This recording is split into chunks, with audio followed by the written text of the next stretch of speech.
All right. I'm having a struggle with my lights here. One of them kind of died on me, so we'll just see if this is gonna work out okay with these other lights. Hopefully that'll be all right. But I've got my last few beads here that I'm putting on. I think I just put 5 on here. And I'm liking the shape. I think it looks pretty good.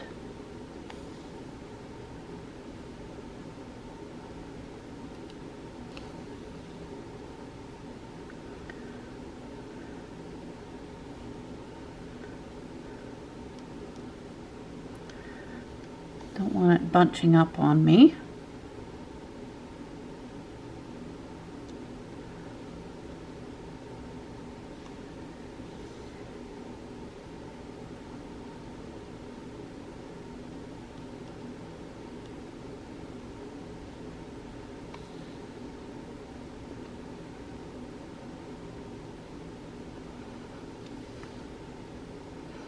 It's quite late in the day. I had to go into the city for appointments, and it's always a little bit of a worry when the snow starts hitting this hard, but thankfully I managed to get in and out before the snow went too crazy. It was actually not too bad, but it's not terrible now, but it's due to get a little bit worse. All right, so it's just a bit of a, I don't know, an odd leaf shape, I guess. Okay, so now we're going to go back to the inside, and I'm just going to fill in the whole blank space here now. That's all I need to do is just fill it all in. And now I think I'll choose just to go to the 4 bead back stitch, or whatever you want to call it. I call it 4 bead back stitch even though it's just the back stitch, but I think it's nice to say 4 bead back stitch because that's what I'm using, are 4 beads. And yeah, I think that's going to look pretty nice. I need to reposition or just add another one on, I guess. Maybe that's what I'll do, is I'll just add on another one, and I'll just kind of tack down there like that. And then I'll just come up right here at the base, because I think I need another one in that space. See if I can find a really kind of skinnier one, if I'm able to.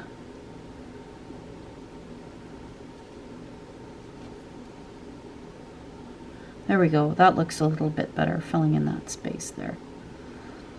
I cannot believe how much dog hair I have got all over the place here. So yeah, all I'm going to do is I'm just going to fill in all of the spots here. And,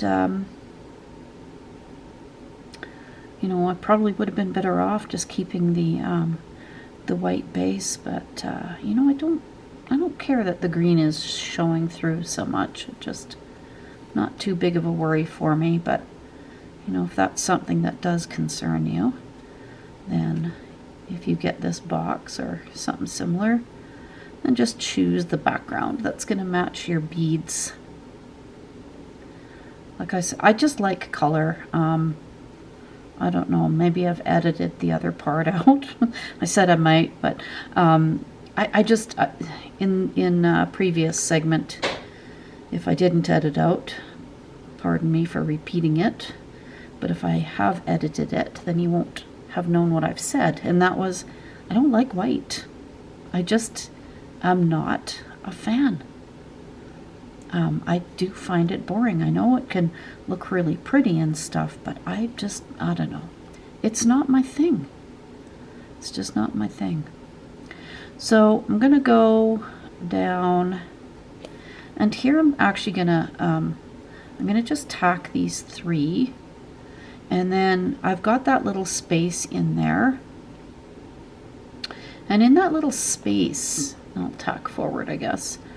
Doesn't really matter. But in that little space, I think I will add another one of these. Oh my gosh.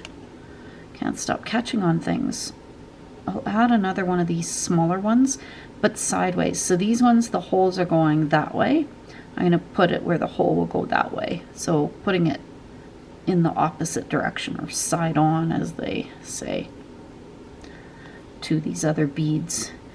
And I'm going to just test it because it might not actually fit in there. Again, you don't want to be crowding beads there. So we'll see. We'll see if it's going to fit in, and if it doesn't, then it doesn't. But I'll pick one up and see if we can make it fit in there.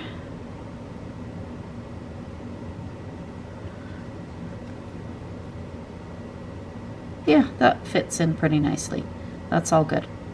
All right, so now I'm going to just simply fill in this this whole area. All right, well, so that's the bottom all done. I had some little gaps up in here, so I ended up putting a few of the edge beads in there. I think it looks kind of cool. I'm debating on putting one in here. I might just maybe I'll just see if I can stick an edge bead in there and see if that will actually look okay. It might, or it might not, but we'll give it a try and see what that does. I'll try and find a small one if I can. And just pop it in, and if it doesn't look good, I'll just pull it back out. I don't really need it in there. Yeah, I guess it's okay. It works out all right. So this is another section, so I'm going to tie that guy off as well. On the back here, the back always looks pretty messy, which is all right.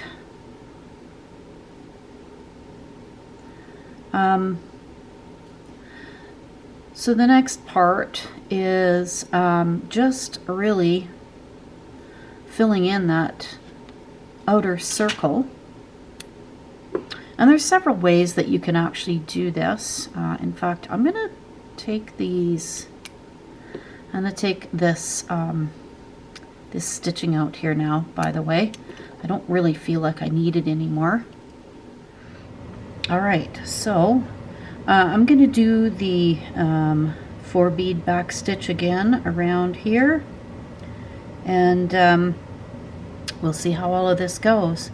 But really, I'm quite happy because I'm stitching around a form here, and you'll see that pretty quickly I'm going to actually be having to put my my outside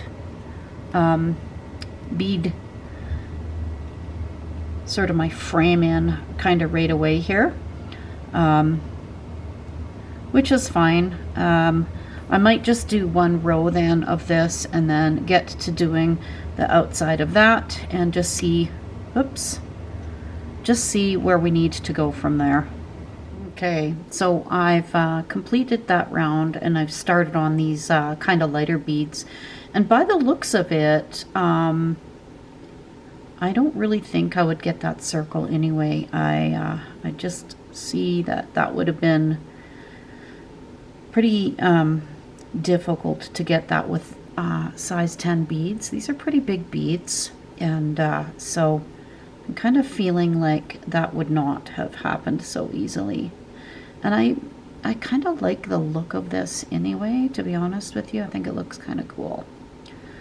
So this is going to be my last row here, and I'll tie that off, and then I'm going to start cutting it out, and then I will attach it. I've got some more traditional hide here that I will attach it to, and I think that's going to look pretty cool. Okay, I'll be back once I'm done this round. Okay, so that's it for all of the bead embroidery on there.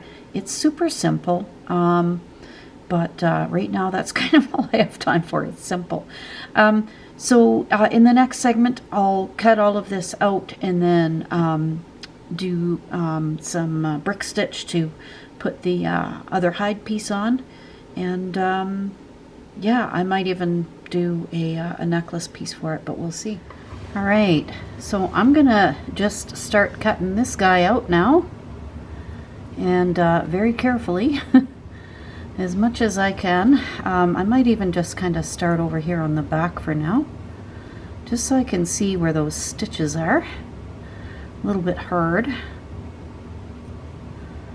on the front there, but I'll just go around and carefully cut my way through, and then neaten it up when I'm on the other side. Hopefully you can see all of this and I don't have too much of my hand and fingers in the way. I think I need my other little scissors, which I will grab in a bit. They're a little bit nicer and easier to work with. But you know, this is kind of cool because it's definitely not my style. None of this is even really any of my style at all. But it's cool to do something different with what I have. It's really interesting to be able to do that. And you can see I kind of butchered that a little bit. I might not even really need my other scissors.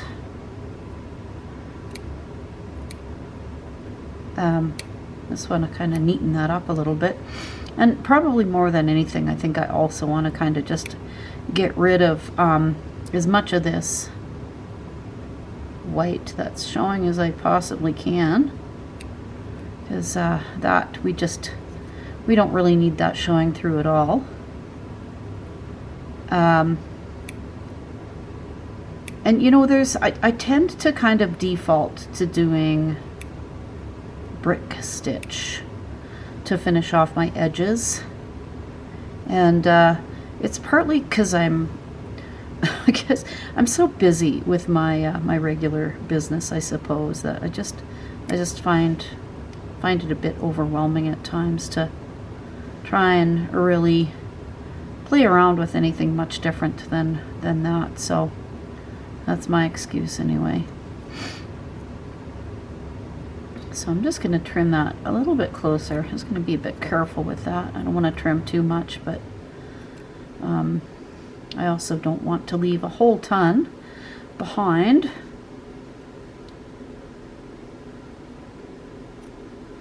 Making a mess on my mat. That's all right, I guess. And I do need something to grab onto when I'm doing my beadwork here. I seem to be somehow missing a bead. I really hope I haven't cut a thread anywhere. And yeah, it looks like I did. Whoops, that's not good. All right, well, I'm going to get busy repairing that, and I'll be back. Okay, I think I managed to save the day, actually. All I did was I just put my needle through and I ran all the way around. I just picked up the extra 2 beads that were missing there, but I ran the string all the way around and through, and then I just did a tacking stitch every 2 beads all the way back, and then I thought I would just reinforce the inside one too, because these 2 rounds here are one section. So the bezel is a section that got tied off, this was a section that was tied off, and then this was a section together. So it does pay to tie off your different sections. So when I accidentally cut the thread here, it didn't put everything at risk. So yes, that was a pretty easy fix. And I also realized that I had kind of tied off and cut my thread, which I don't want to do. I do want to be coming out on the back kind of close to the edge, just so I can get my little hide piece attached on the back, and we will do that next.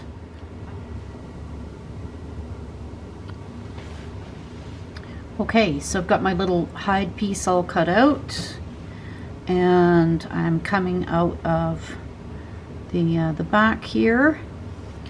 So I'm going to just keep on moving my needle through to the back of the hide here. That's a bit of a stiff piece, so a little bit tough to get through that specific area. All right, so what I want to do now is I'll pick up the very beginning. I'm going to pick up 2 beads always at the beginning of any brick stitch, and I want to go, I'm coming out roughly here, so I want to go over a couple of beads from where I'm coming out.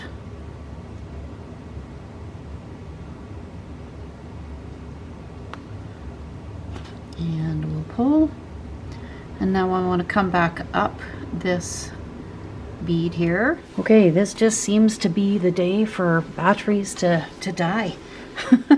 So I just picked up 2 beads. I went through the front, and now I'm going to go up through the bottom of that bead, and I'm going to pull, and I'm going to go back down the bead beside it again.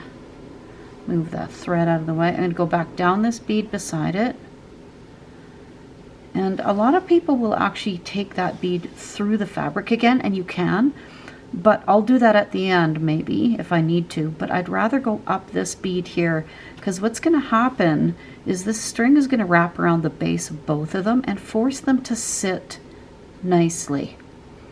If I don't do that, they're more apt to sit a little bit wonky. So I had to start, as I mentioned earlier, with 2 beads. Hopefully I got that part filmed before the camera died, but picked up 2 beads. Now from here on in, I'm just going to pick 1 bead up at a time. I don't need to do 2 beads. And I have done this before, this style of brick stitch, so edging with brick stitch on many of my beading videos before. So I just want to do a couple of maybe reminding stitches here in case you remember how to do it, kind of, but need more of a refresher. One thing I will say is this: when you're picking up your beads, and I'm doing this right-handed, and I'm going through my fabric and the back. Oh, that's a really bent needle. I'm going to definitely have to replace that soon, I think. All right, so I'm going to pull my thread through.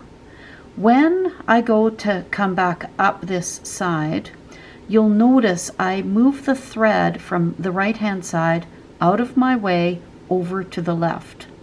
If I don't do that and I come up here, this will just wrap around all of these things and it will make everything sit funny. So if your beads up here start to act a little bit weird, it might be because you've got this wrapped up here. So I always take this and I'm moving it over to the left-hand side, and then I'm going to come up underneath that bead because I want the thread to wrap around the left-hand side of the beads. You see that? And then that will make it sit nicely. Okay, I'm partway around now, and I've decided to stop here because I'm sort of at my 2 beads that are more or less in the center of this guy right here, and this is where I'm going to put my bail, and I'm going to just do a herringbone stitch bail, and that is just picking up 2 beads, going down. My dog is smelling the rest of the hide that I have and she wants it. but she's left it alone now. So yeah, just a herringbone stitch. And I'm going to do this about, oh, probably 12, a row of 12, or 12 rows, not a row of 12, 12 rows. Just so I can have enough room for a small chain, or if I choose to do a little beaded rope, just something that I can attach to, or I can loop through. If you hear a lot of squeaking, it's my other dog, who's still quite a pup, playing with his new squeaky snake toy. All right, so I'll get to all of my my rows I want to do, and then I'll show you how I'm gonna finish that up. Okay, I have finished this now. So I've got 12 on top of the original 2, so 13 in total. So what I'm going to do is I'm going to kind of bring this around to sit inside like that. And the way I'm going to do that is I'm going to just match up this end with this end. So I'm coming out of the right hand side. I'm going to go up this right hand side bead here, just the right hand side, and it's easier to come out on the opposite side like that. And then I'll go down the one next to it right here, but I want to come out to the back, not the front.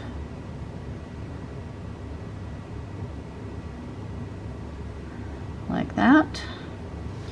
And we're going to just pull, and then I'll go back up this one. I'll probably go up just the one for now, and then we're going to reinforce this because that's really important. Reinforce this work. Okay, come back down this partner one here.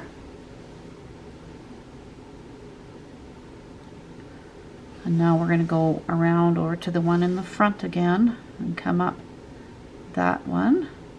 Oops, if I could get my needle in there. Up there.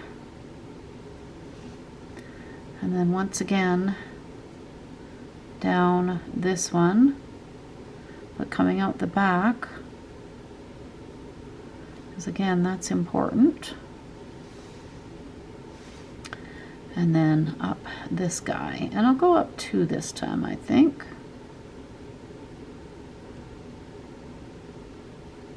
Go up 2. Let's pull that nice and snug. We don't have to go really more than a few times. And I'm actually going to go through the hide again. Just the hide. And then through this front one here, so I can continue on my brick stitch. So just that one right there on the front. And now I've got my bail, and now I'll continue on with my brick stitch. And there we go. It will take a fairly small chain that will go through there, but it's nice enough. Okay, I'm going to finish this off, and I will be back when I get close to that end. All right, so nearly done. I was a little skeptical about this piece at first and how it was going to turn out, but I think I like it.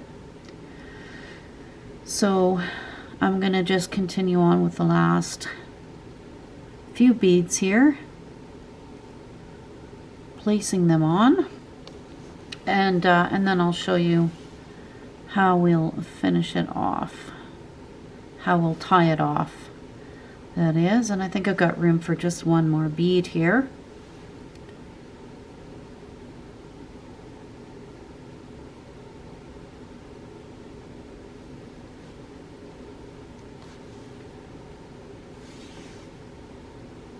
And up. And yes,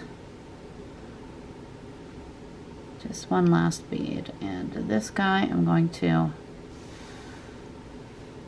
put on, and now I will go through the fabric.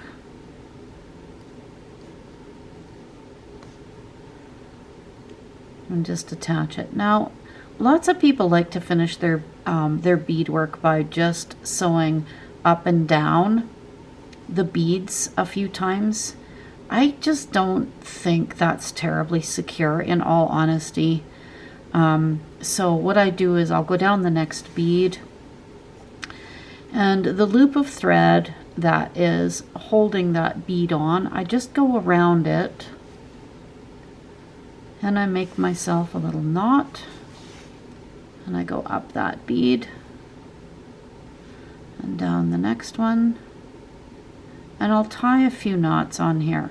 I just do not think that it is secure enough to just weave your thread up and down several times.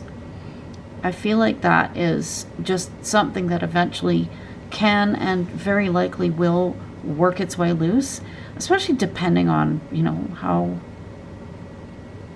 rough you are with the piece, I guess.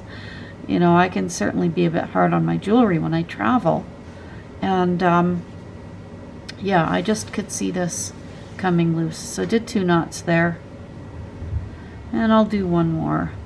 But yeah, so I'm really not a big fan of just weaving and leaving it.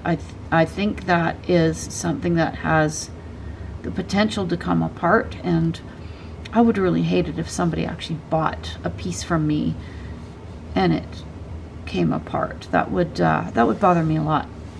So there we go. And you don't see the knot. It's really, really well hidden.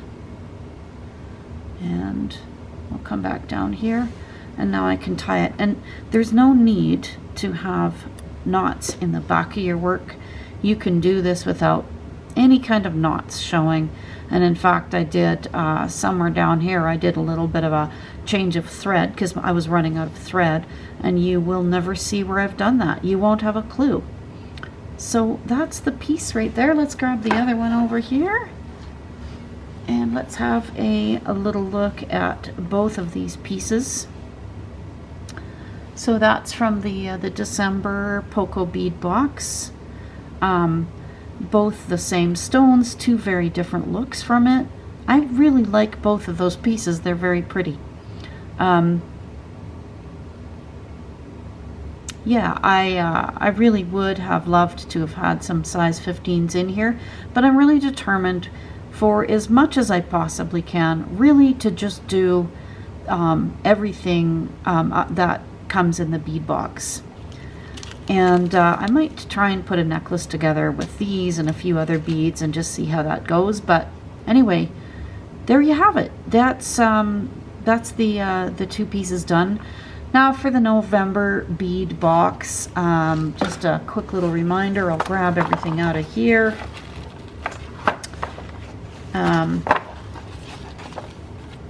Yeah, I had all of these lovely beads here and some 4mm crystals and stuff.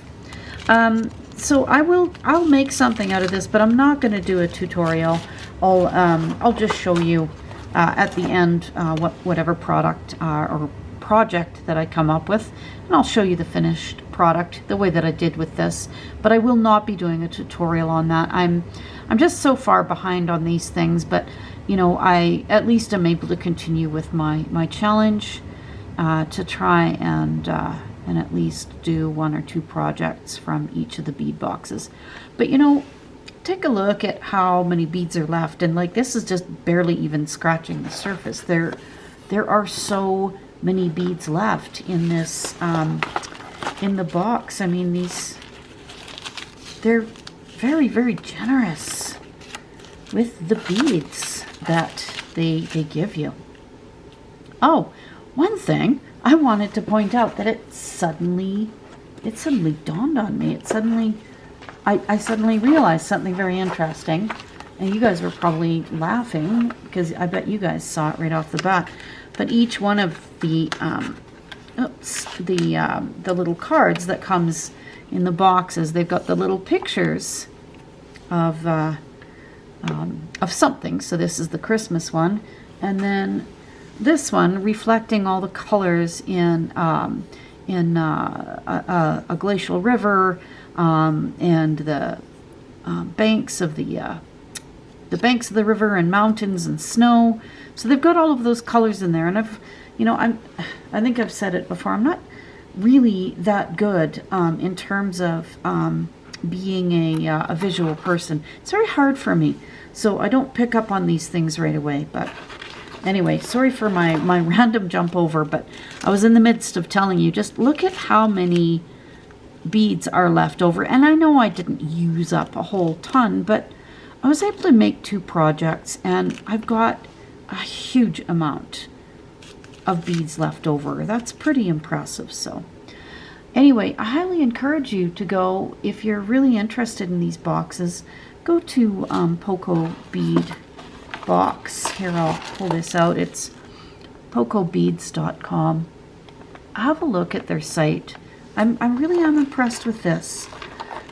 Not everything is to my taste, but it's still pretty cool anyway. So that's it for this video, the first one of 2024. Yeah, I will be back soon with another project. I'll do my Poco bead opening, but I have a few other projects in mind that I will get onto and share with you. A couple of projects that I have to finish. One that's been like 7 years. I've been trying to finish it and haven't been able to do it yet. Yeah, I'm just going to kind of do some cool projects. I think you'll be kind of impressed with the interesting things that I'll come up with. I may actually even use this box, or possibly the other one, to do a really cool square stitch project. So anyway, that'll be coming up. And hey, if you like what we do, please give us a thumbs up. It really helps the channel, as well as subscribing, so hit that bell notification button, and yeah, share our videos. It really does help us out. All right, until next time, take care, you guys.